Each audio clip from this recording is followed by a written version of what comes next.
Hey everyone, it's a new week and we have another episode of Find Your Film. I'm gonna get the intro right one of these days. This is Find Your Film, episode 131. And how dare Bruce Purkey and Eric Holmes just actually impersonate me during their conversation with Jack Fitzpatrick during the weekend YouTube video? Can you guys talk about it? Eric Holmes, did you do some kind of impersonation of me with? And who is Jack Fitzpatrick? Who is he? What did you guys do with you and Bruce over the weekend? Before we recorded this on Find Your Film, what'd you guys do? Well, he's on Let's Crash This Parade, a YouTube channel, and a quite good one, I believe. And everyone should watch it. And what was it like? We haven't done a Find Your Film game in a while. And Bruce was on, and then we're like, we should just find someone. And then we hit up. It's like we've been meaning to have Jack Fitzpatrick on the show for a while anyway. So it's like, well, let's do a little Find Your Film game. And then so that's what we did, and it was pretty fun. And then we got to play the game went a little short. We did James Mangold, and so but we got to talk to him a little bit before and a little bit after, and yeah, it was good times. Who's James Mangold, Bruce? Do you know who? I never heard of this guy. Who is this guy? I've already forgotten. So You've already forgotten. That's the wonder of my brain and my age, is that I can forget and watch the movies all over again. It's like new. Well, obviously James Mangold is one of Bruce Purkey's favorite directors. I think Bruce Purkey last week, if you remember this, Bruce, you said my favorite Wolverine film, Logan, was directed by James Mangold. I think you said that to me. Did Bruce say that to me, Eric Holmes? How Logan is just the best thing in the world for Bruce Purkey? I believe so. It certainly wasn't me that said that. I think you said, actually, Eric, you said my favorite, not my favorite James Mangold movie, my favorite Tom Cruise movie is a James Mangold film with Tom Cruise and Cameron Diaz called Night and Day. Is that correct, Eric Holmes? I don't even think I saw that. Yeah, when we got to that was the one I had to defer to them. And if I did see it, I just completely forgot it, which, speaking of forgetting movies you've recently saw, we're going to talk about a couple of them today. Oh boy. One movie I remember seeing years ago, and I still remember it very, very vividly and very well, is a Western called 3:10 to Yuma. It was a remake of the original 3:10 to Yuma, and the remake was directed by James Mangold, and it stars Christian Bale and Russell Crowe. I hope at the Find Your Film game, 3:10 to Yuma was the last movie standing. You guys will listen to that. I'm going to put that podcast feed, that interview with Jack Fitzpatrick. Again, he is the creator behind the YouTube channel Let's Crash This Parade. A lot of TV, movie reviews are up on his channel and just basically different pop culture topics. He also has a Blu-ray and basically a physical media collection to die for. It trumps my collection, Eric Holmes' collection, and Bruce Purkey's collection to the nth degree. So check out Jack Fitzpatrick's YouTube channel, Let's Crash This Parade, and figure out on our Find Your Film podcast feed which James Mangold film actually survives the cut and wins the coveted FYF game. It's not the IMDb game, it's the FYF game, James Mangold throne. And listeners, tell us what's your favorite James Mangold film as well. So that is that. And Eric, you've been a busy man. Me and Bruce, we're old people. We just like to sit in our rocking chairs and watch movies. And then, like Bruce says, he forgets about them. I forget about them too. What have you been doing the last couple of days? Have you been on the mic interviewing people? If so, who? Yeah, I've been on the mic, burning the mic, as they say, doing some rap battles. And when I'm not doing that, I'm doing interviews. And I did interview with the directors for another movie we're covering today called Our American Family.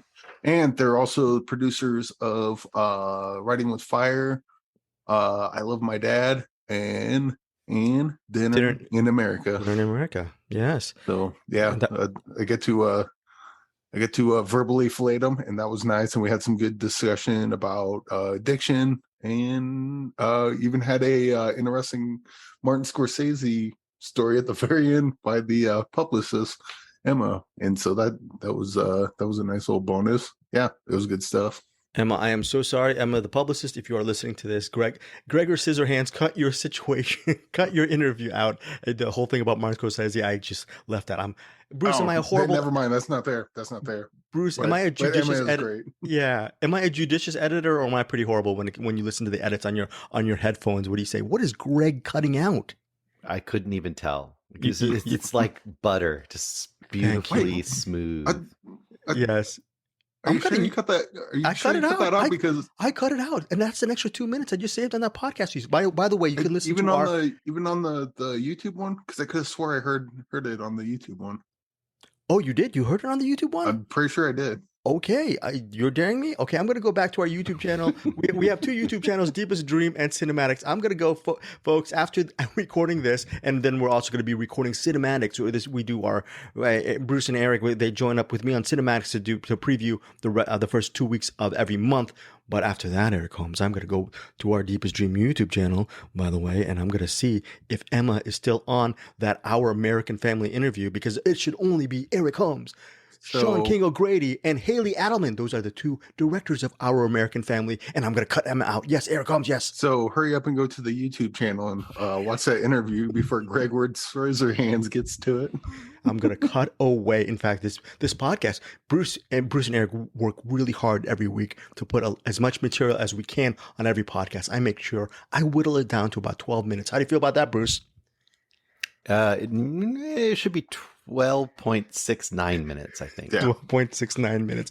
So 13.9 minutes. I was just converting it to metric, Well, look, this week, okay, all kidding aside, we have 4 movies to talk about. We have a movie called Surrogate, which I did not see. Eric and Bruce will actually lead off the segment talking about Surrogate. Then we're going to cover a movie called Burial. It's a werewolf? Is it a werewolf film set in the final days of World War II? Is Hitler in a coffin? Are there Bolsheviks and Nazis? What's going on here? That's an interesting movie. Who Invited Them? Obviously none of us, but there's a movie called Who Invited Them from Shudder. Comes out September 1st. That's another movie we're covering. And the aforementioned, we're going to close out our featured reviews with that documentary that Eric was talking about, Our American Family. Bruce has some monster trilogy that he's been clamoring about earlier this week. And then we also have a classic Cowan Brothers movie that Eric and Bruce will talk about to round out the show.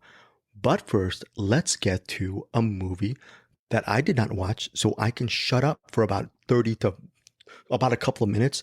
It's I believe a thriller with Jane Badler. I mean, I remember Jane Badler from V, that miniseries and television series V. It's a movie called Surrogate, and it comes out on digital September 2nd, and even in more digital outlets September 16th. I'm going to throw it to either Bruce and Eric to tell our dear listeners, and including me in the third person, Greg Srisavasdi, what the heck is Surrogate about? Is it worth watching? Is it worth a VOD purchase? So when you guys take the mantle, talk about this movie, introduce this movie to us. All right, so I'm going to need Bruce's help here. Okay, I got you. I was like, this is going to sound really bad, and it probably is, but I watched it I think last week after we recorded, and I marked it on the thing that I watched it, and then was it a couple days ago? Greg's like, how was Surrogate? Should I watch that? And I was like, wait, I don't think I watched that one. I was like, because I had seen Samaritan. I had seen Samaritan this week, and maybe I thought that my brain was like, oh, I thought it said Samaritan, and I put my name next to it, and then so I went back and watched Surrogate, and I was like, oh no, okay, I did watch this. And it's a woman. I guess she gives birth, and she had no idea she was pregnant, and then she has like some child services lady following around, and then I really like that. I really like the end shot, but that's about all I remember. I'll give it a go here. Hang on, I'll give this a try. So a woman's at night. She goes to this gas station, and she sees kind of this. It looks like maybe a homeless lady, or just someone that's on the fridges outside. She goes inside. She comes back out. The lady's there, and the lady basically is drinking a bunch of like I don't know, like Drano or something, and she's like, oh my god. So she runs over. She tries to give her mouth to mouth, tries to save her. The lady passes away. So then a few days go by, and our main lady has a daughter, and a few days go by, and the main lady starts having like terrible cramps and stuff, and she basically wakes up and it looks like she's had a miscarriage, and she's like bleeding profusely. She goes to the hospital, and she's out for a while. They wake her up, and then in comes social services and the doctor, and they're like, "Where's the baby?" And she's like, "What are you talking about?" It's like, "Well, you have shown all the signs of giving birth, and we don't know where the baby is, and we got to make sure the baby's okay." So that's kind of the setup, is that she's like, "I don't know what you're talking about. This never happened." They're saying, "Oh, yes, you do." And basically now she's in this weird mindset where she's like, "What's happening? Am I going crazy? Did something happen I don't know about?" And it goes from there. The woman in question, the woman's name is Natalie Paxton. That is the role. The actress in the role is Kesty Morassi. And this is written by Beth King and David Willing, and it's the feature directing debut of David Willing. Bruce, the premise you mentioned sounds like a Roman Polanski kind of film, and it sounds very interesting. I looked on Rotten Tomatoes, got some really good reviews, and I believe this is the reason why I was excited to see this movie. I didn't get to watch it. Can you guys talk about if this movie hit the mark? Was it a misfire for both of you? Eric? Really the only thing I remember about this movie is the end shot, which we can't really talk about.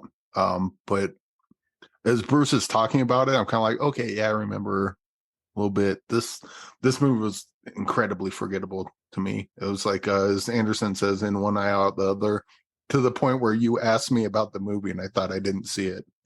And then I'm watching it again going, oh, yes, I did watch this. You watched it again? You had to watch it again? Or do you No, watch I got like about 15 minutes into it the second time. And I was like, oh, okay, yeah, I did watch this one. And then, yeah, this one was, well, oh, fuck, what was that Jeremy Piven movie we watched? Oh my God. Yeah, I forgot what that movie was. This was kind of like that one where like it's gone. Like, gone. Okay, fair. The weird thing is I remember not hating it. There was some good stuff, but yeah, this did not stick with me like at all. Literally did not stick with me at all. Bruce, great premise. I like it. I would watch it. Just the way you're describing it. I'm assuming maybe you echo Eric's sentiments on Surrogate, and if so, where did it not go right? Well, I think the premise, or the part that I kind of put in front of you, is the most interesting part, and the very, very end twist is kind of nice too. Which it's not really a twist, but the very end situation that you're shown is kind of cool. But in between all of that, it's very it's one of those movies that just kind of it hits all the marks, and it does a lot of things that you've seen done a lot before. It has sort of this mysterious, she's kind of investigating, is it a curse, or is there a haunting, or is there a possession? And there's something going on, or there's something evil happening. So she kind of goes on this long investigation. It is very Ring-like to me, where there's a lot of her going from place to place and it not making a whole lot of sense, and it's a lot of tropey stuff happens. And there's also elements of sort of the Omen, I guess you'd say. There's a lot of spooky kid stuff going on in this movie, which I know is not Eric's favorite thing, which is probably partly why he tuned out. And I can go for the spooky kid thing, but this didn't quite hit the mark for me either. Also, it's one of those movies where it's low budget and indie, and that's fine, but the music was really big. Like, the music seemed way bigger than the movie itself. But it was pretty underwhelming overall. Interesting concept, interesting ending. So the bread of the sandwich was pretty tasty, but everything inside of it was not. Oh no, Eric, this was a forgettable experience for you. So I'm assuming that you're going to levy some kind of very low rating on this movie. But you said you didn't hate it. I don't know. So I'm really. What is your rating on this movie on Surrogate? This is probably 2 stars, maybe. Two stars for you. This is a hard one to rate, because like, how do you rate something that like it just leaves your mind almost immediately after you watch it? But it's check it out maybe. And if you don't like it, just wait 10 minutes and you'll forget all about it. Okay, check it out. Maybe I don't know if that's a ringing endorsement, folks. If you want to see a movie and you feel like and pretend that time is suspended and you don't want really feel if you want to feel nebulous, go see this movie. I will say that this is not a bad movie. It's just not a particularly memorable one. It doesn't kind of like Bruce said. This is things you've seen done better many times, many times. And it's just another one of these things. Bruce, what about you? I think I will also have to go with 2 stars. I think that's a fair rating. That is they both of them brought down Thor's hammer on Surrogate. Okay, it's a digital release September 2nd in more digital outlets September 16th. 2 stars from Bruce and Eric. You know what? I may actually watch this movie. I would like to see if I'm going to give this one 2 stars as well. Maybe I'll give it a shot. And yeah, tell us what you think of Surrogate if you guys ever come around to watching it. Hey there, classmates. Tune in to Middle Class Film Class every Monday and Wednesday for weekly movie news, streaming picks, and one deep dive review. The Batman trailer. There was a teaser, there was a trailer 1, trailer 2, final trailer. I don't know if it's the same one. How many trailers do we need exactly? Leave an email or a voicemail to join in the discussion. Bullshit artist. Yeah, buddy. All right. awesome. You're going full Danzig. Right, I am. My trans You have no power over me. Next up, I just decided to pull an audible because I really want to talk about this movie. It premieres Thursday, September 1st on Shudder. This was at the behest of Bruce Purkey. Bruce, he likes to add some extra films during the week, and then I think it just increases my own level of anxiety and tension. That's exactly why I do it. Just to, Thank you, Bruce. Turn the screws on, Craig. Every single week I say, Bruce, Eric, we've been doing this podcast. We can coast. Let's just do half a movie, and let's just just do half a movie, and then Eric just did half a movie. Yeah, kind of. But you know what? I'm gonna do the comedy film, right? Dun dun dun. But very good, Bruce. Look. Who invited them? And I was wondering, oh no, Bruce, you threw another movie at me. And look, this is an interesting film. It's set in the Hollywood Hills. Loving couple. They are parents to, I guess, a kid who's maybe around 6 or 7. Their name is Adam and Margot. They seem really nice. Adam is played by Ryan Hansen. Adam is a very successful, I guess, businessman, entrepreneur. He makes some good money, and Margot is a former alt rocker who is now a mom as well. She's a mom, and she's just they're at a different stage in their life. But for some reason, Adam wanted to buy this wonderful house, I guess mid-century modern house up in the Hollywood Hills. So Adam wants to show that he's a very hip guy, and they're still a hip couple. He actually has a really interesting dinner party where he tells people, "Don't touch the vinyl." Do not touch the vinyl. He's one of those kind of guys. He is definitely one of those kind of guys. And yeah. And then, he's one of those guys, he'll have probably, it's not even in the movie, but I'm thinking he'd have some kind of really cool modern coffee table with a couple of architectural books on modern architecture in Los Angeles. He's one of those types of guys. And Margot seems like a normal person. So you get to see, well, Margot feels maybe a little bit out of place in Hollywood Hills, and Adam wants to show how cool he is. Well, let's get to the dinner party. At the dinner party, everything seems okay. You realize the dinner guests understand how much of a pretentious, what Adam is. And then to Adam's surprise, there is a hot young couple, and their names are what are their names? I'm just going to say they're just a mysterious. Tom and Sasha. Tom and Sasha. Tom is played by Timothy Gonaderos, and Sasha is played by Perry Matfield. They're both very good. Actually, all 4 of these actors are very, very good in this movie. Tom and Sasha, hot young couple. The problem is, neither Adam and Margot know who Tom and Sasha are. Are they party crashers? Are they the next door neighbors? Who invited them? Who invited Tom and Sasha? And the rest of the movie, Adam and Margot try to figure out, who are these people? Are they really they're wonderful, sexy next door neighbors, or are they something else? That is the premise of the movie. Let's go to Bruce Purkey. Your thoughts? It's your fault that you brought this movie this week. Your fault. To watch it on Shudder. So you're going to what is your thoughts on this movie? Did it live up to your expectations? I didn't really have many expectations, but I saw it was coming out. So I usually, if I look and see that Shudder has a new release, I usually try to give it a try at least.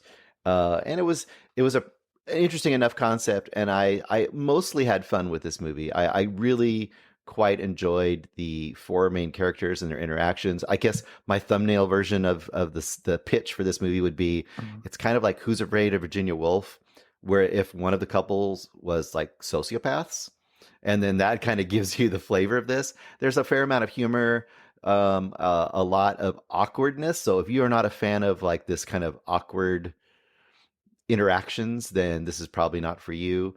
I think where this movie doesn't quite succeed totally is it doesn't really nail the landing. It doesn't really go out with a bang in a way that it feels like it should. This is one of those movies you're kind of waiting for the other shoe to drop the whole movie, like the other shoe to drop, other shoe to drop. And when it drops, I feel like it should be a little more of a bang pow. Maybe part of that is because I think part of it is relying on I think it's supposed to be a twist. For me, it was super duper obvious. But if it's supposed to be a twist, maybe this would have a bigger impact for you as a viewer. That being said, I mean, this is a pretty breezy, fast watch, and I think it clips along really at a good pace, and it keeps kind of upping the ante. So I really enjoyed all that stuff. So I would say for me, it's definitely a recommend, but it's not as strong as I was hoping when I got into it. There is a subplot, a very interesting subplot, and a very obtruse subplot. Yeah, I said unnecessary side story. Adam and Margot's friend. She's her friend, and I guess she's babysitting their child for one evening. The kid is going to have a sleepover at this woman and her husband's domicile, probably out in the suburbs. And the subplot is her wandering around the Hollywood Hills in a car, trying to find Adam and Margot's house. And it's yes. Do you know what her name is? What's her name? Deus Ex Machina. Very, very good. Very, very good. You know, I have had that. It's this interesting subplot or obtruse, whatever that is. It triggered me because I've been in the Hollywood Hills, me being in LA, many a time. I used to actually work for someone for the first year and a half, and he lived in the Hollywood Hills. I would automatically be fearful once I got up to the hills and would not know how to parallel park my car or go up the driveway. It just triggered me in a very comedic fashion. So this subplot, I thought actually towards the third act, it really worked for me. I really loved this part of the movie, but I'll get to what I think of the rest of the movie after Eric's review of Who Invited Them. Your thoughts on this movie, Eric? Yeah, I like this one for the most part. Yeah, the subplot was I love it. And why? Like, yeah, why? Unnecessary. But it was kind of very necessary, if you know what I mean. Yes. Like yes. that's the problem with it. Was it though? Like, it wasn't. you can get there without that. Yeah, you could. That subplot would be like you read the draft of the script and it's like, why is this here? Because blah blah blah. They need to get that out of there. But the rest of the movie was pretty kind of like one of those what would you call it? It's like the couple that comes over. They're like, there's clearly something wrong with them. They're clearly up to something, but they gaslight them just enough. Like, oh wait, we were just doing this, and then you freaked out, and why is this? And then they played a game of slap face, which third movie this year, the first one being slap face, the originator of the slap face genre, and then we had they played slap face and bodies. Now they play slap face in this. So Jeremy Kipps needs to get his residuals on these other two movies, I think. But yeah, this was kind of like one of those pressure cookers. Like when's this shit gonna get real bad? Because I know that's where we're going. It's just a matter of when. I did like the twist, I guess, if you want to call it that, reveal, whatever. But then there's something else at the end that kind of went over my head. And Bruce, I'll probably have to ask you about that after we're done recording. With the record player. Oh yeah, that shot right over my head. I didn't quite get. I remember there was a scene earlier on, and then they come back and air quote pay it off, but I don't know. That one right over my head. But this was a decent enough kind of thriller. Like oh fuck, what's a good example? That I'm thinking like consenting adults, something like that. Where it's like oh yeah, these are friends, and then they're hanging out. They're a little weird, whatever. And then it just, as the night goes on, it just progressively gets more and more weird. To where it's like, I don't think we need these people in our house right now. So Yeah. Good yeah, point. it had its. I mean, this isn't a movie that's gonna light the world on fire, but it's got its place, and I think it's a decent version of this kind of movie. Yeah, I loved it more than both you guys. Really, set in the Hollywood Hills. Loved that subplot. Loved all of the performances. The bad guys, the quote unquote bad sexy couple. You don't know who they are and whatnot. They're fantastic in this movie. Also, the couple who are arguing, they get on my nerves.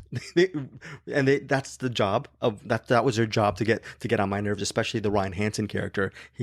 He's really, likably douchey, because when you're watching it, you're so annoyed, but you get entertained by his just sort of his witticism. I thought everyone was really good. Strong performances, indie project, so a thriller, and I believe it hits to all the right notes for me. And the ending, some people people might say, oh, like Bruce, you were saying maybe you want more of a bang of an ending. I really enjoyed the actual climax of this movie. I really enjoyed Who Invited Them. I was pleasantly surprised. So for me, I highly recommend this movie, actually, and I'm giving this 4 out of 5 stars. 4 stars for me. Eric Holmes, your rating on Who Invited Them? I'm probably at 3 stars on this. It was a good version of this movie, and I think anyone that kind of goes for this sort of thing will like it. Anyone that doesn't go for this sort of thing, this is not going to be the one that pulls them into the genre, I guess. Cool. Bruce, your rating on Who Invited Them? I think I'll go 3.5. I think I mostly enjoyed it pretty much all the way through. There's just a couple little, kind of like what Eric said, probably just a couple more passes and you could really tighten this thing up. Yeah. But 3.5, it's pretty fun. Okay, so solid recommend from Bruce, high recommend for me with 4 stars. And Eric, 3 stars, slight recommend for you for. I'd say it's a solid recommend. Okay, so that is Eric. Comes in at 3. It's not a 3-star banger, but it's a 3 stars. Yeah, for just Eric. regular 3 stars. Regular 3 stars for Eric for Who Invited Them. Bruce 3.5, and me 4 stars. Check it out on Shudder on September 1st. Next up is a film called Burial.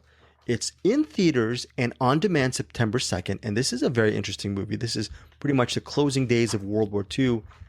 Bunch of, I guess, what is it, Bruce? Russian troops, Russian soldiers. Mm-hmm. They are tasked with, one of them is a woman played by, I believe, what's her name? Actress Charlotte Vega. She's the main character in this movie. She and a couple of others, they are tasked with transporting the corpse of Hitler in a coffin to Russia. They're supposed to show Stalin what's going on post World War II and all that stuff. So that is the premise of Burial. But the problem is, during this road trip, every single time they stop and camp for the night along these grounds, they have to bury the coffin every single night and then wake up and unbury it, put it on the truck, and then keep on going. But then what happens? There's a German troop, several German soldiers who are on their trail to make sure that they actually get possession of Hitler's body. So, and also there's an interesting element of, well, are there werewolves involved somewhere out in the forest attacking these soldiers? Is it myth? Is there something else? That is the premise behind Burial. Okay, Eric Holmes, your thoughts on this movie? This plot didn't make sense a lot of the time. They were going to transport Hitler's body, but they don't know that it's Hitler's body, but someone kind of knows it's Hitler's body, and then you run into werewolves that aren't actually werewolves, and then there's is that a spoiler? Is that a spoiler? Or you can actually say that? I don't know. They're not. Bruce, should we cut that? They're not actually werewolves. We have to cut that, right? I don't know. I mean, it's not a mystery very long. Yeah, that's true. Okay, we don't have to cut that. Yeah, that's true. Okay. That's part of the whole he's talking about. It's like, okay, doesn't matter. If anything I say is a spoiler, just cut it, because a lot of this movie did not make sense to me. Mm. They had the for example, they had a scene where someone gets shot and then someone has time to go, oh no, are you okay? Oh, the body's dead. And like that, the timing doesn't match up with, and then, oh geez. Yeah, this this was kind of a by the numbers, and the numbers didn't add up because a lot of the scenes in this just didn't make sense and were kind of silly and stupid. And I mean, there were some a couple of parts here and there that were cool. And then when they finally, they did all the reveal stuff at the very end, the shootout at the end was really weak. And all the reveal stuff at the end, yeah, no. Didn't work for you. Okay, so Bruce, I don't want to air quote give anything away, but like every twist and turn in this was just kind of like, when you see a movie and you don't see it coming, but that's because it doesn't make sense, or like you see it coming, or like the twist happens, you're like, okay, I guess. that was kind of most of this movie. we have to mention this is also written and directed by Ben Parker. The aforementioned Charlotte Vega is the main character. She is a female intelligence officer who is the leader of this troop, who is they're supposed to bring back Hitler to Russia. Tom Felton from Harry Potter fame is also he plays a citizen who helps along the way, and I don't want to give too much away regarding his character, but he's sort of helping them. He's one of the good guys. And Harriet Walter, who you might know for her role as the matriarch in Succession, she stars at the beginning of the movie. The entire movie is pretty much almost a flashback, which I know is not a big thing that Eric loves, but Harriet Walter, she plays the elderly woman who encounters some kind of racist or some racist thief or skinhead, who knows what, and she captures him, and then she tells him the story that happened years earlier. So that is it. And Bruce, Burial, Eric was not a big fan. How about you? I'm a little bit bigger fan, but not much of a bigger fan. I liked it a little more than he did. I have to say, first of all, that framing device, it's not a great framing device, but I was really interested in her story at the beginning, and I wish I actually would have stayed with her, because I thought she was awesome. And I thought the older version of her was really interesting, and I could have just gone down a whole story just leading off from that opening thing and not had it be the past, but have the stuff that happened in the past affect the future. Once again, not the movie we had, so I'm reviewing something that doesn't exist. But I mean, it started out really interesting, but then that became kind of superfluous in some way. Either way, I was still kind of in a promising mode on it with it, and overall, I kind of liked some of it.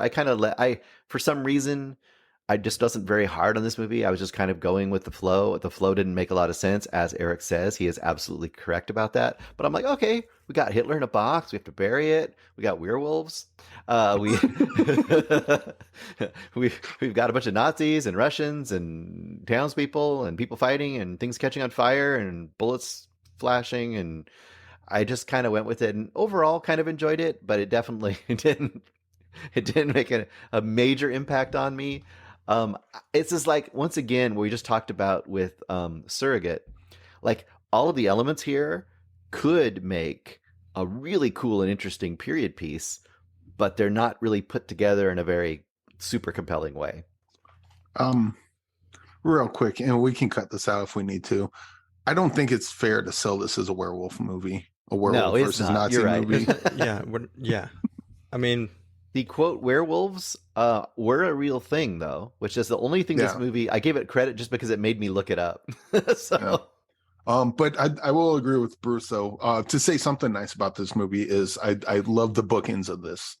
The beginning part and the end part, it's all that stuff in the middle where it's like, let me tell you my story, and then they go the whole movie's like, no, don't. Why don't you just have something happen now? We can shorten this up. It's cool. let's get back to the present day where the cool shit's going on. Speaking of cool-ish, remember that movie The Cursed? That you and I, this movie reminded me of it. Not as awesome as The Cursed, but I still love this movie a lot. And first of all, Charlotte Vega, I remember her from The Lodgers, so I was already invested in her as a lead. Love to see her in a lead in this movie, and she does a pretty good job. That said, Bruce, you were talking about the the elderly version of her, played by Harriet Walter, she is just an interesting actress that I wanted that movie too. And like Eric was saying, the bookends are fantastic, especially the final moment with Harriet Walter's character. You get to see what's going on.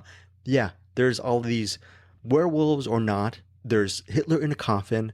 There's Bolsheviks, people yelling, "You Bolshevik!" There's Russians and Nazis, and there's a lot of shootouts in this movie, and there's just a lot of weird things happen. This could have been a sort of, I don't know, if Ben Parker went for a B movie, like a cheesy, campy B movie where it just really invests maybe in the gore or the action, might have been really interesting. But he decides to actually frame it as a straight up, with all of these weird elements, as a drama in many ways. The production design, it looks really pretty. I mean, actually, I'm watching it, and there's some really beautiful shots. Some of the shooting is far away, so it's not really visceral. Some of the action's not visceral. But overall, this movie is a very brutal one. There's a sequence where one of the characters, you're actually for me, I was kind of invested in, and I'm thinking, okay, so this character is gonna, I wonder what this arc. Oh wait, that person just got shot. Done. So, side of the road. What happened?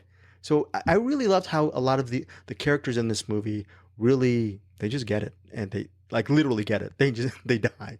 This is a brutal World War II film with some werewolf elements. Overall, I really loved Burial as a genre film. It's a prettified genre film. Even though I say it's brutal, it doesn't go the cheesy, campy route, which, I don't know. I'm fine with the way Ben Parker framed this movie, and it's just a weird movie to talk about, because, Bruce, you were talking about all these weird elements that are in this puzzle, and for some reason, they just fit for me. They just fit. So for me, I had a feeling it might. I enjoyed this movie. And look, it's 95 minutes. I would have been fine with a 2-hour film. So yeah, writer-director Ben Parker, it's a talent that the genre's horror mystery thriller. I'm all on board with Burial.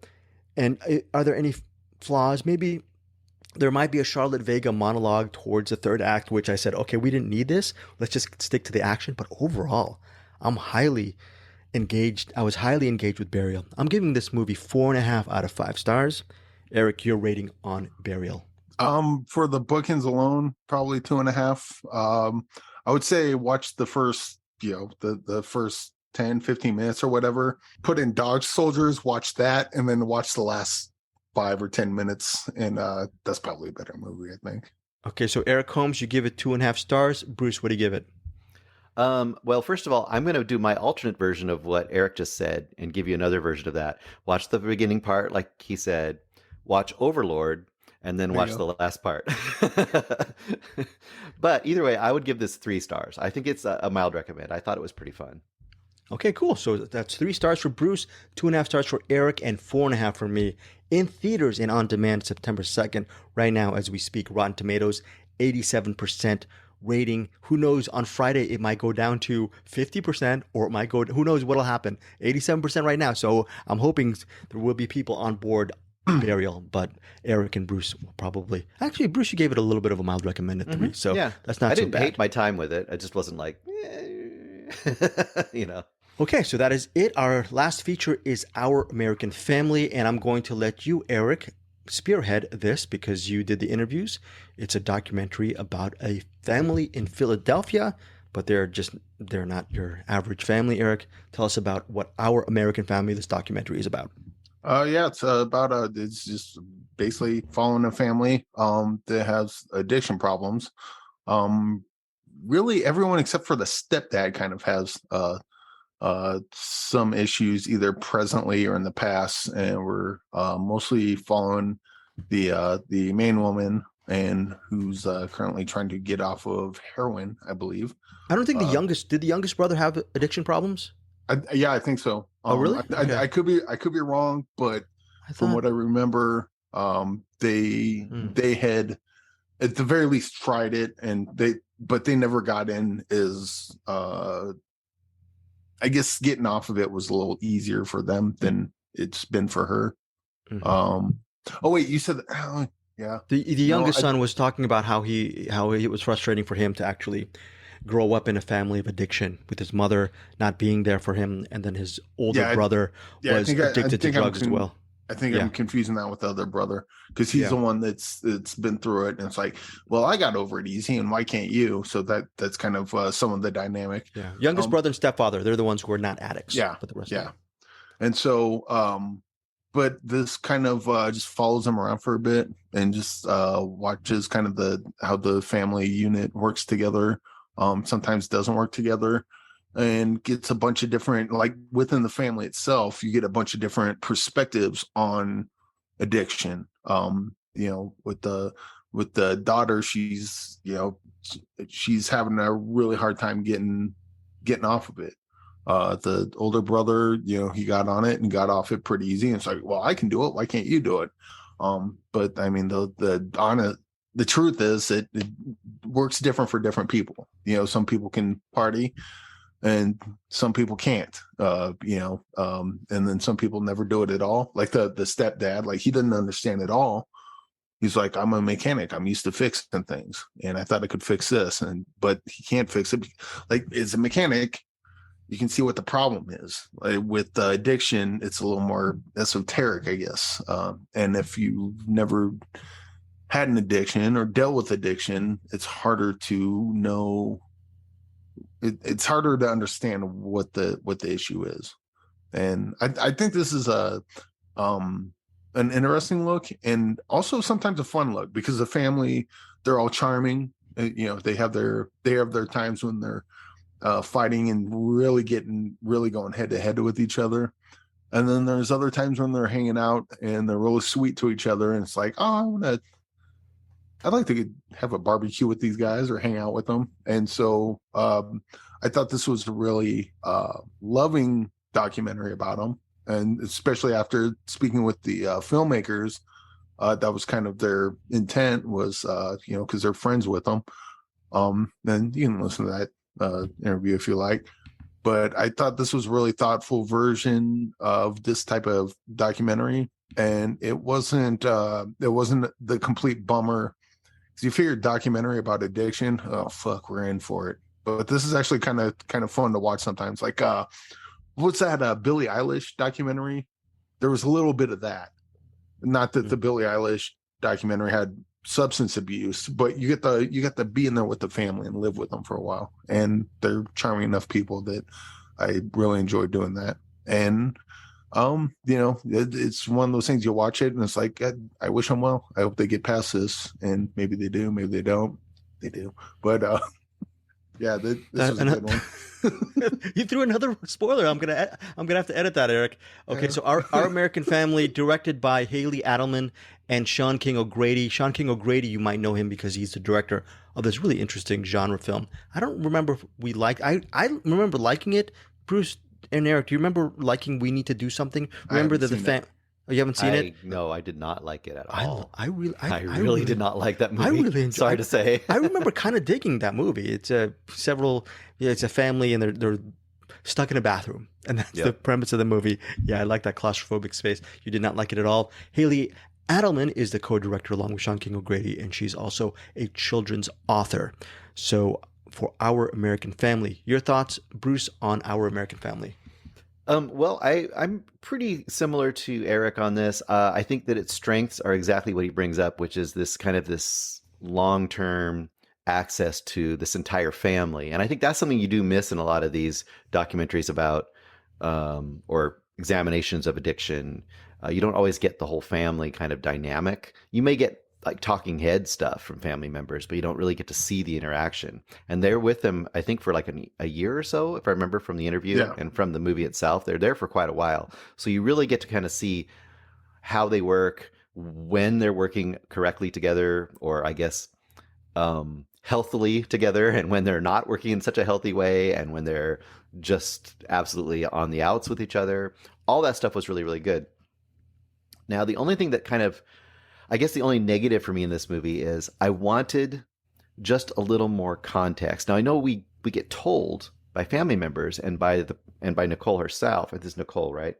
Nicole, the main person that we're kind of following addiction attempts to kind of get out of this. And we kind of hear what it was like in the past, but what I really needed to see is I needed to see like a year before and this year. Because what's really hard for me as a viewer, so I'm understanding all the things about, loving and trying to be supportive, but also be tough and trying to like give them enough space, but also make sure they're being held accountable. All that stuff kind of makes sense to me, but it's really hard to see what is working or not working now when we don't get to see what did or didn't work before. Like, I'm not seeing both sides of the coin. I'm seeing one side of the coin. It's like a person telling you their story and why stuff happened, but they're like an unreliable narrator. So I don't know if what they're telling me is exactly the way it went down. So I feel to me like there's a little miss there. Like, I think it's really useful as showing how I guess universal and how real and how hard it is to deal with these problems and how it's not a simple thing. That stuff is really valuable in here. But if you're like looking at it as how to do it right versus how to do it wrong, I don't think it necessarily shows you that. So yeah, I think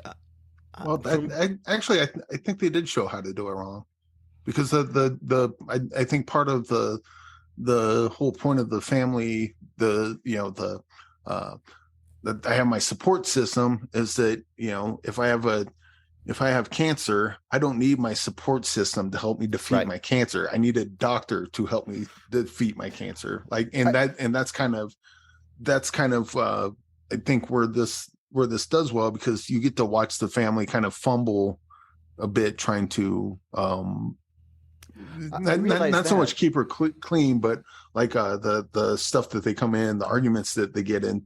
It's like, dude, none of you know what you're talking about. Like, I know they understand addiction because they've lived it, but they're not experts in recovery, at least not yet. I don't know. The thing I don't know, this is what I'm getting at. The thing I don't know is, did they always do that?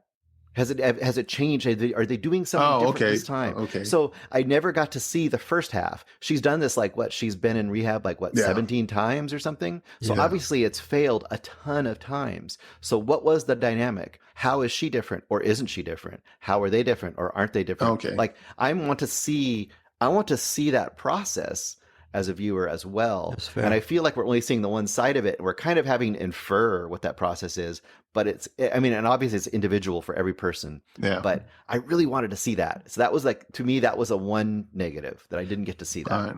That's fair. That's fair. You mentioned the word infer, and that level, by inferring things regarding the reaction of the stepfather who just doesn't want to talk about it. Oh, yeah. He just wants to end it. Or the younger brother, he's noticeably silent through a lot of these dinner conversations. The older brother, who is just so angry and mean and just aggressive, that comes out of the pain from Nicole's 17 times probably, and she almost died that one time, remember, on the overdose. So I think it's one of the, and then the mother, who is an enabler, Linda, she actually blows up at Nicole a bunch of times, and you could see that. I think that is very fair, and I know a lot of people would want some of that stuff, but I think, like you said, a lot of the stuff in Our American Family is inferred. And when you mentioned the word Our American Family, a big part of this documentary is about how these family members interact with each other. And I think what worked for me and what put it over the top is I actually like listening to the mother, Linda, and Nicole try to work things out. I like the way they explain their stories. If they were not as interesting, I wouldn't have liked Our American Family as much, but I enjoyed, like Eric said, they're charismatic. You want to have dinner with them. I actually like these people. And I think Haley Adelman, I think from your interview, Eric, she actually knew the mother before, and then that's how she started this documentary. That was a good find, because that was a very good and lucky find, because they are a very interesting family to watch. And yeah, for me, this is a strong recommend. I'm giving this one 4 out of 5 stars. Our American Family. If you love these type of documentaries, don't think of it as just an addiction documentary. Think of it as getting to know this family and seeing them work through their various trials and tribulations. I thought this was very interesting. Eric, what's your rating on Our American Family?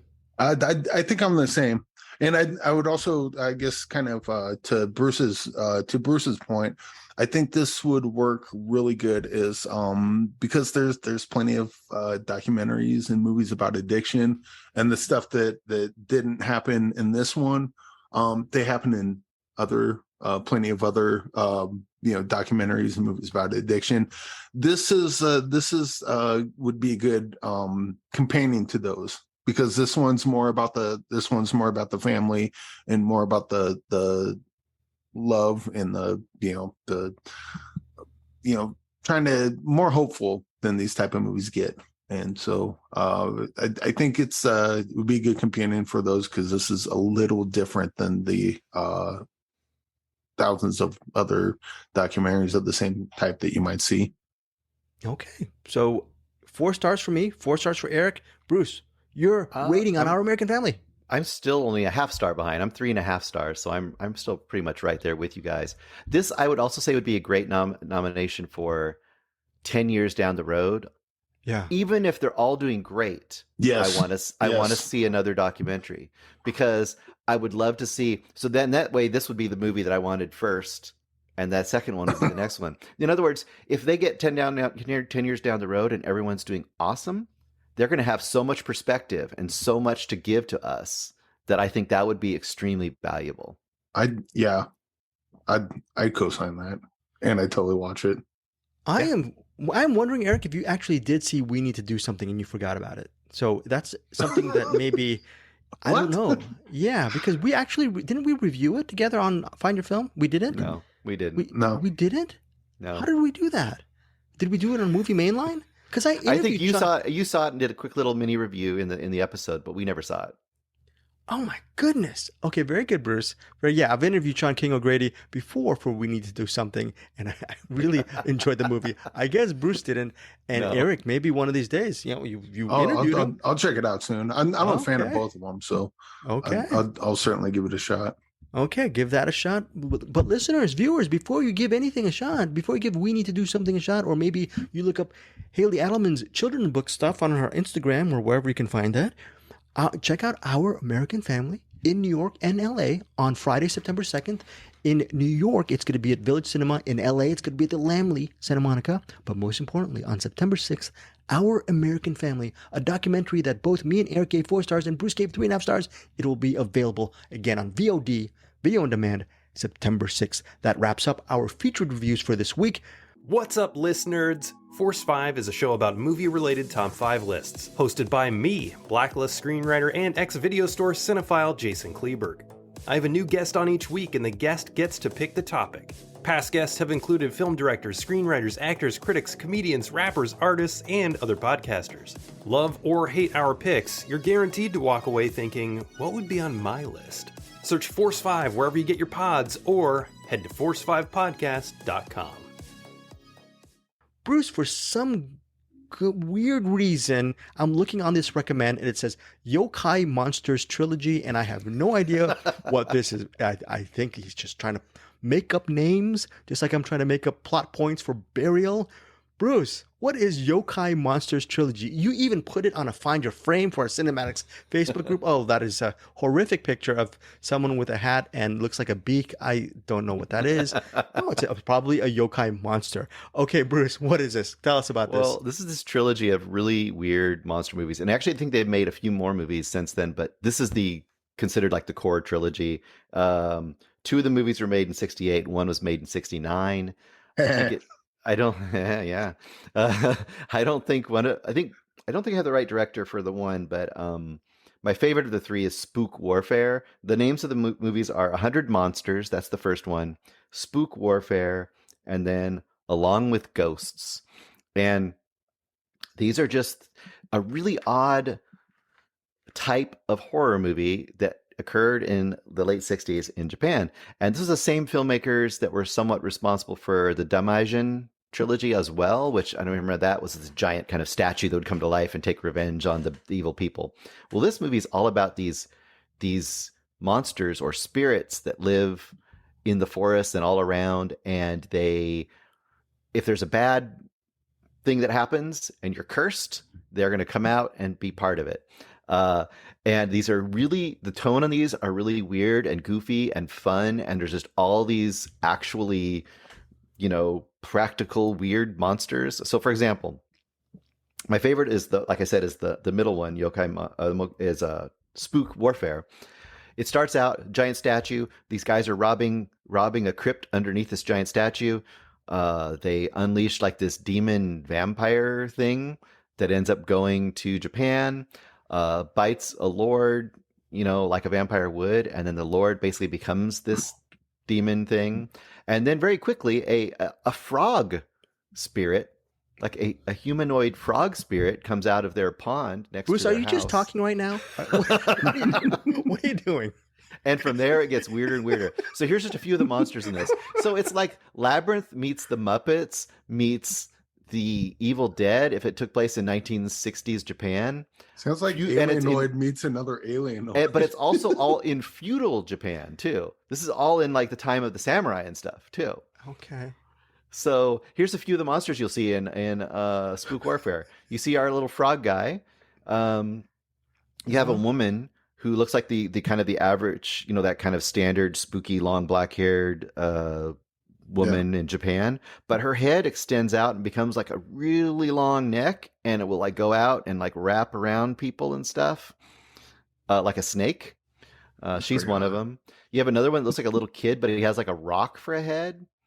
And there's about umbrella. I didn't talk about the umbrella creature. There's a creature that's basically an umbrella with really big eyes and a really long tongue, and it doesn't talk, it just licks people. Okay, look. Okay, Eric just said Alienoid. This makes Alienoid like the plot line of Alienoid compares to this is like two people meet in a diner and they talk for 90 minutes. I don't know what you're talking about right now, dude. So if you like weird 60s monster movies, each of these movies also is like 70 minutes long. So that should be music to your ears. There you go.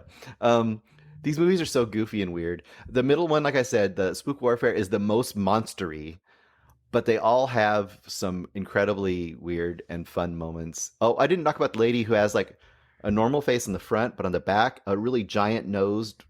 Oh, it's a giant nosed face in the back of her head, but the nose is an arm. This sounds like it's going to trigger my snake neck fetish. It might. Wow. Yeah, that is weird. There is a 3-disc limited edition Yokai Monsters collection from Arrow Video, and it runs for $70. Can you believe that? So much crazy we couldn't fit it on one disc. So Bruce, all of 3 of these are on Shudder. I just saw them pop up, and I said, "What the fuck are these?" And then I looked back, and of course, Joseph Bridges had talked about the 100 Monsters version. So yeah, it's good. It's good. For me, it's good. I mean, that's Okay. I like them. Okay, look, it's entertaining, right? Is it it entertains you? Spook Warfare is straight 3-star banger. The other 2 are a little slower in parts, but the parts that aren't slow are 3-star bangers. They might be slightly lower, but the Spook Warfare is definitely you could, and you don't need to see one to understand the other ones. You can pop into any of these, and just weird monsters and stuff happens. So basically, So for 210 minutes, you were entertained. yeah. Okay. The Yokai Monsters trilogy, I'm just wondering, I'm not questioning, because to your point, Bruce, this is a cult film. This is a popular film. Mm-hmm. If it's $70 for a collection, that means there are people who are buying this, right? Supply and demand, right? So Yokai Monsters trilogy, if you don't have $70, which I don't, okay? Because our podcast has not reached 1 million downloads yet. Once it does, we're going to start getting that money, that sweet cash. But save your money. Go to Shudder and check out Yokai Monsters trilogy. Start off first. I guess what Bruce is suggesting is, or inferring, is start off with maybe Spook Warfare first, okay? Yeah. And what are the other names of the 2 ones? Hot Dog and a Stick or Snow Clouds Monsters. So the first one in the trilogy is 100 Monsters, but they don't really like connect to each other than there's monsters in them. So 100 Monsters was the first one officially. Spook Warfare was the second one, and Along with Ghosts was the third one. Okay, so that is a 3-star banger rating from Bruce Purkey. That is not a pejorative. That is a very positive review for Yokai Monsters trilogy. I'm assuming these are all 3-star bangers for you, Bruce? I think that I'm a little torn. The other two are a little slower, but there's enough good stuff in all of them, and they're so goofy that I would say for me, yeah, this is. Okay. I could put these on at any time and have fun with these things. They're just so fun. You know what else is so fun, Eric Holmes and Bruce? You know what else is so fun? Yeah. Well, you don't know? Or yeah, you do know? No, I do know. I know a lot of things that are fun. Well, Doing a podcast with you two is quite fun. Going on the Cinematics Facebook page and talking to everyone else on there is fun. that's very nice. There's lots of fun things to do. Yeah, you know what's not fun is cutting out your spoilers for those two reviews that we're doing this. So you know what? I'm going to be lazy this week. So the director of Burial, I forgot who your name is, and Haley Adelman and Sean King O'Grady, I will leave you the email to Eric Holmes because I am not editing it. I think it's really cool that he said werewolf and also the ending of Our American What? Actually, Haley Adelman spoiled the thing in our interview. But really? Also that's not the point of the documentary anyway. That's true. The point of the documentary is kind of more just being with the family and seeing how they cope with it, as opposed to does she get on, does she get off? Because that's the thing about addiction; it never ends. It's an ongoing process. That's fair. You're not going to be like, I know how it ends. I can't watch it now. I'm so spoiled. And as far as Burial goes, you kind of, if it's being sold as a werewolf movie, that's not fair. That's true. If you're going in to see a werewolf movie, you're going to be disappointed. The plot synopsis, in fairness, they said werewolf partisans. They put werewolf in quotes. So in fairness, these are not spoilers from Eric Holmes. These are warnings. Or definitely warning for Burial. Stop digging holes there. Let's go on to the next. We're not going to dig holes. But no more digging holes, Eric Holmes. We're not going to dig holes, but we will offer a warning. Listeners, if you don't like skin beaters, please do not listen to this. Do not listen to this following segment, because right now on the drums, who's on the drums, Bruce? Who's ready to skin beat his way to heaven? Pete? Abete? P-E-T-E, isn't that how you say it? Pete? Pete Abete from MCFU Universe, Middle Class Film Class Universe, Podcast Universe. Pete, drop that beat. Who's in the box? Oh, what's in the box? You lie! No! What's in the fucking box? All right, guys, we are back with, I think, a movie that is very personal for me. I really love it. And look, this is a What's in the Box movie that actually Bruce picked last week. Who picked The Big Lebowski for us? Bruce, did you remember? It was a filmmaker that you had talked to, and I didn't write it down in my notes here. Okay. Just one of the filmmakers. From the East. Oh, yes, from the filmmaker from the East. By the way, that movie, The East, do you guys remember that movie? I really love that movie. Yeah, it's really good. Very intense. Eric, do you remember The East? No. Kinda? I remember the name, but you'll have to give me a quick French, rundown. Indochine, post World War II, before Vietnam. Yeah. Oh, is that the one where they had they had them all lined up, in rows and whatnot? Yes. And they're like, who did blah blah blah? Yes. Would you recommend that they movie? Started shooting them one at a time. Yes. Okay. Yeah. That was a good one. That was a good one. By the way, I don't like the title because obviously, like that's the thing with titles. When you get generic titles like that, it's hard to. It doesn't connect a lot of times. Yeah, The East is worth it. I don't know where I'll put a link on Just Watch where to watch The East. Heartbreaker of an ending, by the way. I think within the last several years, that's probably one of my favorite endings of all the movies that we've covered. The East. It's a movie that's highly underrated. Yes, Bruce, Eric, would you recommend that people check out The East? Yes. Yes. Okay. Now, Bruce, that is the pick of the East director, The Big Lebowski. Bruce, you didn't have time. You were watching. I think you were spending your watching all my yokai monsters. Okay, yokai. So picking up the slack and not being a yokai monster was Eric Holmes. You did a little bit of a rewatch on The Big Lebowski. First off, before we get to your rewatch, Bruce, where does The Big Lebowski stand for you as far as the filmography of Coen brothers? Is it right up there? Is it a top 3 film for you? I don't know, because I have so many of theirs that I really, really like. It's definitely in my top 5 or 6 of their films. It's one I probably watched. I'm trying to think if I watched it more than Fargo. Between it and Fargo, I probably watched those two the most, or maybe Raising Arizona. But it's one of the most watched ones for sure. And I didn't rewatch it, but I did bring some trivia just for fun if people haven't heard it. So we can talk about. I think we all love it, right? We all love this movie. Yeah, we all No, I love this never movie. heard of it. Yeah, you're right. Well, Eric was the one who did the walking this week with the rewatch on the Big Lebowski. And just very quick, we're not even going to talk about the plot. Basically, it's I mean, the sort plot, of the plot doesn't matter in this. It's someone pees on his. Hey, they peed on my rug, man. And then he tries to go get his rug from. No, you're Lebowski. I'm the dude. So that's what you call me. And then a bunch of craziness and weirdness happens. You get to watch Walter go for a toenail. By 3:00 this afternoon with nail polish. You get to hear Donnie shut the fuck up. yeah, Donnie, shut the F up. Yeah. Well, actually, I know who doesn't love this movie. My brother Steve hates this movie, but he You saw get to it see the once. Jesus. You get to see the Jesus as well. Yeah, Yeah. and also Don't fuck with him. because we did the Coen Brothers with Kyle McFadden not too long ago, the Find Your Film game.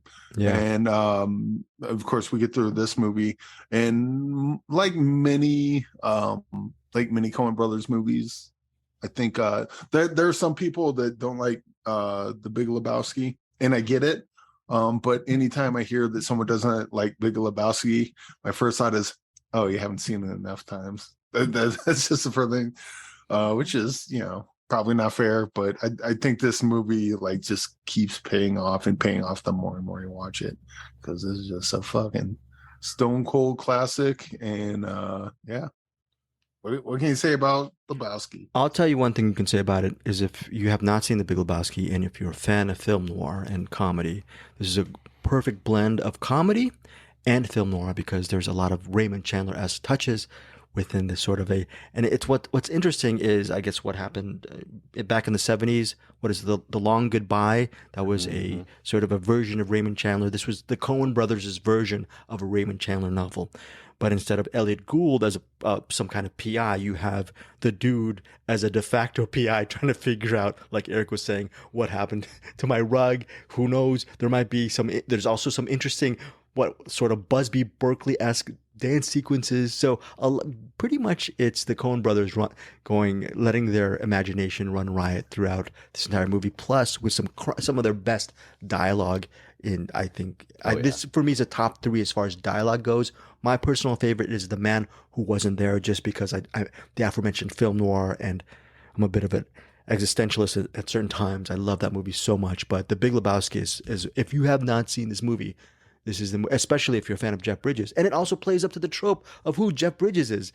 Even though he's such a well-rounded actor, a lot of us think of Jeff Bridges as, before even The Big Lebowski showed up, that was created, we always thought that maybe Jeff Bridges is that sort of lovable, affable guy who's a little bit spacey, kind of like the guy from Starman, or maybe he spent his life in Santa Barbara with his wonderful wife, so maybe he has a little bit of a laid-back California attitude. So you take some of that persona and you mix it into this guy called the Dude. It's just a perfect role. Bruce, your trivia for The Big Lebowski. Yeah, I got a few good ones here. A lot of it you might have heard, but a lot of people may not have heard some of these. There's some good ones.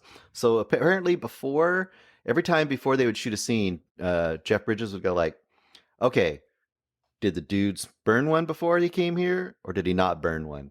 And if the Coen said, oh yeah, he burned one before this scene, then he would just rub his eyes really hard before the scene, and then he'd be ready to go, because he's like, okay, he's super stoned in this one.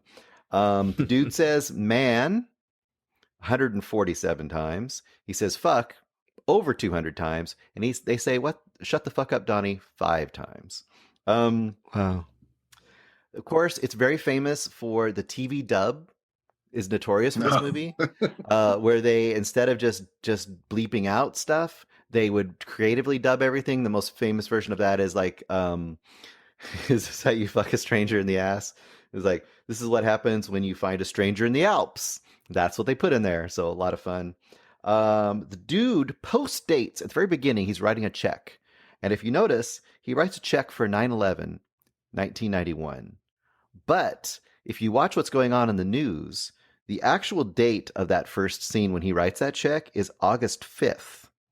So he's post-dating a check that far ahead because he's that poor. And the check is for how much? Eric should know the answer to this. I don't. I forgot. 69 cents. Yeah, there you go. One more thing. So everyone knows, but Walter's based on filmmaker John Milius. From famously. Conan? Yeah. Yep. And the last little trivia I had, there's a bunch more, but the last little trivia I had was Donnie is rolling strikes in the entire movie until the last thing he rolls, which is a spare. Right before spoiler alert happens. Yeah. Oh wow, yeah, very very interesting. Yeah, so that is the Big Lebowski. That's what's in the box. I guess for me, I would give this a 5-star film for me. Just do we even have to rate this? It's I a don't know. classic. It's straight classic. We don't straight 69 stars. 6.9 stars. and No, 69 stars. 69 stars for the Big Lebowski. I do have if you want to play the Yo Eric drop that name thing, I have a fun story about involving Lebowski and the shirt I'm wearing. Oh yeah, let's hear it. The merch it disappeared. But the Walter Market shirt. Zero. Yes. So they had a Comic-Con here in Colorado Springs, and I saw that Zach Galligan and Judge Reinhold were there. And very being cool. the Gremlins fan that I am, I'm like, well, I gotta fucking go there and meet them. I talked to Zach Galligan a bit, got real nervous, and I think he thought that I wanted to wear his skin, and he wasn't wrong. And then I got his autograph and stuff, and I go to talk to Judge Reinhold, and I'm wearing this Lebowski shirt, and he looks at it, and then he's just like, "Oh my god, I love that fucking shirt."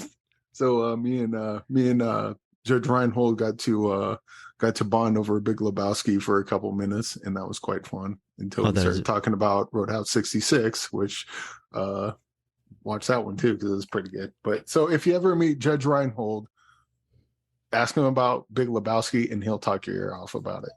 That is very cool, but nice.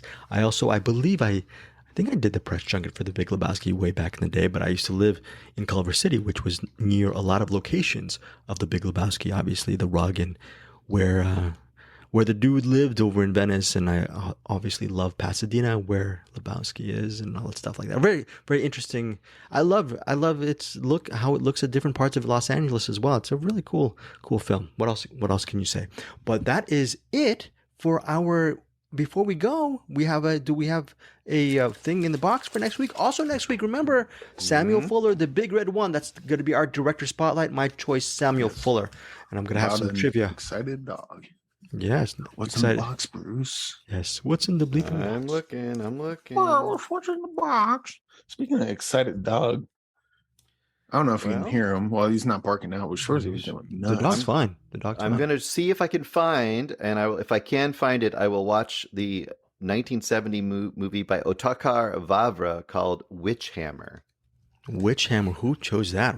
Or did you just put it in yourself? That was one of the weird movies they mentioned on that Woodlands Dark and Deep, that weird folk horror thing, and I saw that one. It looked really weird. So if I can find it, I will, but I'll find out very early in the week. So if I can't find it, I might do a live repick from the box just for all of our listeners.